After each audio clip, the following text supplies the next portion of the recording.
আলহামদুলিল্লাহি রাব্বিল আলামিন আসসালাতু ওয়াসসালামু আলা রাসূলিহিল কারীম ওয়া আলা আলিহি ওয়া সাহবিহি আজমাইন।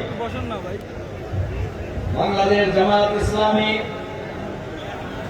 রংপুর মহানগরী ও জেলার উদ্যোগে আয়োজিত আজকের এই বিশাল জনসভার জনক সভাপতি, আজকের এই বিশাল জনসভায় প্রধান অতিথি হিসাবে বক্তব্য রাখবেন বাংলাদেশ জামাত ইসলামীর সংগ্রামী আমির, বিশ্ব ইসলামী আন্দোলনের অন্যতম প্রধান সংগ্রামী জননেতা জনাব ডক্টর শফিকুর রহমান।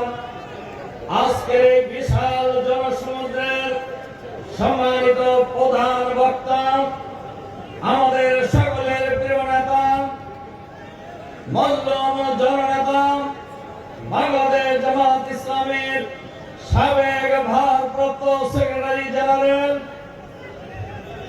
যাকে দীর্ঘ 14 বছর ফাঁসির আসামি হিসাবে ফ্যাসিবাদের কারাগারে ফাঁসির ছেলে অন্যায়ভাবে বন্দী করে রাখা হয়েছিল। কথায় বলে রাখে আল্লাহ মারেকে, এর বড় প্রমাণ আমাদের নেতা এটিএম আজহারুল ইসলাম।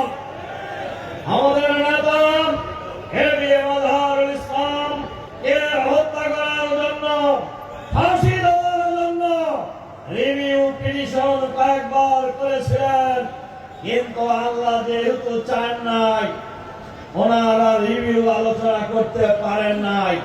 আমরা অতীতে দেখেছি মাওলানা মতিউর রহমান নিজামী সহ জামাত নেতৃবৃন্দকে ফাঁসির অর্ডার দিয়েছে এপিলেট ডিভিশন, আর রিভিউ করেছে পরের দিন, আর দিনের বেলায় রিভিউ রিজেক্ট হয়েছে, রাতের বেলায় সময় হওয়ার আগেই তারা ফাঁসিতে ঝুলিয়ে আমাদের নেতাদেরকে হত্যা করেছে।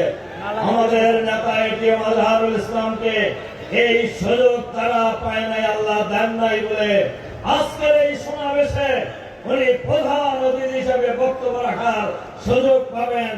অন্যান্য নেতৃবৃন্দ, সম্মানিত সাংবাদিক বন্ধুগণ, সংগ্রামী ভাই সব, আসসালামু আলাইকুম ওয়া রাহমাতুল্লাহ। আমাদের নেতা এটিএম আজহারুল ইসলাম সহ আমাদের শহীদ আমিরে জামাত মাওলানা মতিউর রহমান নিজামী সহ যাদেরকে ফাঁসি দিয়ে হত্যা করা হয়েছে, জেলখানায় হত্যা করা হয়েছে, এটিএম আজহারুল ইসলামের মামলা রায়ের মধ্য দিয়ে বাংলাদেশে প্রমাণ হয়েছে এই বিচার ছিল অবৈধ বিচার, অন্যায় বিচার। সুতরাং আজকের এই রংপুরের বিশাল সমাবেশে আমরা অন্তর্বর্তীকালীন সরকারের কাছে আহ্বান জানাবো, শহীদ আমিরে জামাত মাওলানা মতিউর রহমান নিজামী সহ জামাতের 11 জন নেতা, শীর্ষ নেতার বিরুদ্ধে যে আদালত বিচার করেছে, এই আদালতের বিচারাধীন প্রসিকিউশন তদন্ত কর্মকর্তা মিথ্যা সাক্ষী দাতাদেরকে অবিলম্বে গ্রেফতার করে বিচারের আওতায় আনতে হবে, কারণ এরা খুনি, এই খুনিদের কোনো রক্ষা নাই। সংগ্রামী ভাই এবং বন্ধুগণ, আজকের এই বিশাল সমাবেশে আমরা অন্তর্বর্তীকালীন সরকারের কাছে আহ্বান জানাবো, শুধু আমাদের নেতৃবৃন্দের হত্যাকাণ্ডের বিচার নয়, জুলাই বিপ্লবের এই গণহত্যার বিচার দ্রুত শেষ করতে হবে। সরকারের ভিতরে বাইরে ফ্যাসিবাদের দোষর যারা লুকিয়ে আছে তাদেরকে গ্রেফতার করতে হবে।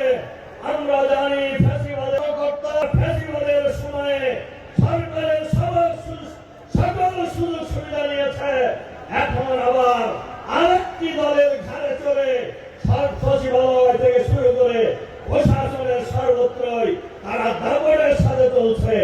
আমরা এই সাহেবের কাছে আহ্বান জানাতে চাই, অবিলম্বে এদেরকে চিহ্নিত করে গ্রেফতার করে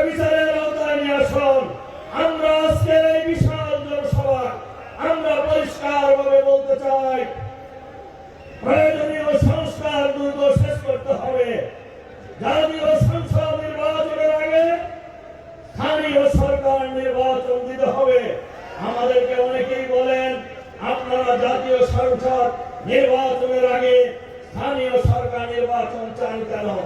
আমরা বলি দেশ স্বাধীনতা লাভের এই 54 বছরে দলীয় সরকারের অধীনে কোন নির্বাচন নিরপেক্ষ হয় নাই।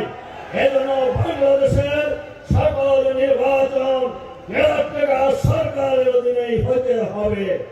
সংগ্রামী ভাই এবং বন্ধুগণ, জুলাই বিপ্লবের পরে ফ্যাসিবাদের বিদায়ের পরে একটি দল নিজেদেরকে দেশের মালিক বলে গিয়েছেন। আমরা পরিষ্কার ভাবে বলতে চাই, তারা মালিক মনে করে প্রশাসনকে ব্যবহার করার চেষ্টা করছেন। আমাদের কাছে খবর আছে প্রশাসনের বিভিন্ন জায়গায় বিভিন্ন এলাকায় ইউনো ডিসির অফিসকে একটি দলের রাজনৈতিক কার্যালয়ে পরিণত করা হয়েছে। অন্তর্বর্তীকালীন সরকারের প্রধান উপদেষ্টার কাছে আমরা দৃষ্টি আকর্ষণ করতে চাই, আপনারা নিরপেক্ষ সরকার, আপনারা ক্ষমতায় বসেন নাই, এই দেশের জনগণ আপনাদেরকে ক্ষমতায় বসিয়েছে। যেন প্রকারের কোন নির্বাচন করে কোন দলকে ক্ষমতায় আনার ষড়যন্ত্র এই বাংলাদেশের মানুষ বাংলাদেশের মাটিতে আগামী দিনে হতে দেবে না ইনশাআল্লাহ।